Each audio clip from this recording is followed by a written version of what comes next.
Assalomu alaykum do'stlar. Hammalar yaxshimisizlar? Hozir mana 5 yoshli, 6 yoshli shaftollarimizni kesishni boshladik.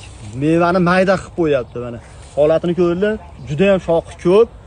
Buni endi nima qilish kerak? Bitta yo'li kuchliroq kesish kerak. Sifatli meva sotish uchun kuchliroq kesish kerak, ayamasdan kesish kerak. Bismillahirrohmanirrohim, boshladik mana. Do'stlar, bunaqa shoxlardan ham olish kerak. Katta shoxlar ayamaslik kerak daraxtni. Sifatli meva olinadigan odam ayamaslik kerak. Qolgan shoxlarni ham kesib, chiroyli qilib buni tarbiyalaymiz bu daraxt. Aqli chilpi chiqish kerak do'stlar, shoxlarini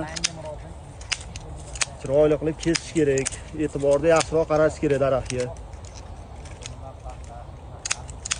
O'shanda sifatli yirik meva olasizlar. U kesmasdan shoxni ko'pgina qo'yib qo'ysalar, mevadan qizg'anib, sifatli mevani olib sotalmay yuraverasizlar. Shunaqa xizmatlar kerak bo'lsa do'stlar, bizga aloqaga chiqaverasizlar. Mana hozir katta daraxtimiz mana.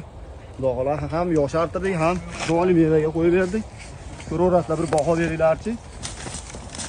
Shunaqa xizmatlar bor, bizga aloqaga chiqaverasizlar do'stlar. Bizni yo'qotmaslik uchun podpiska bo'lib qo'ysalar, shunaqa videolar qo'yib boramiz, kun davomida ko'raverasizlar. Mana daraxtimizni mana chiroyli qilib kesib qo'ydik.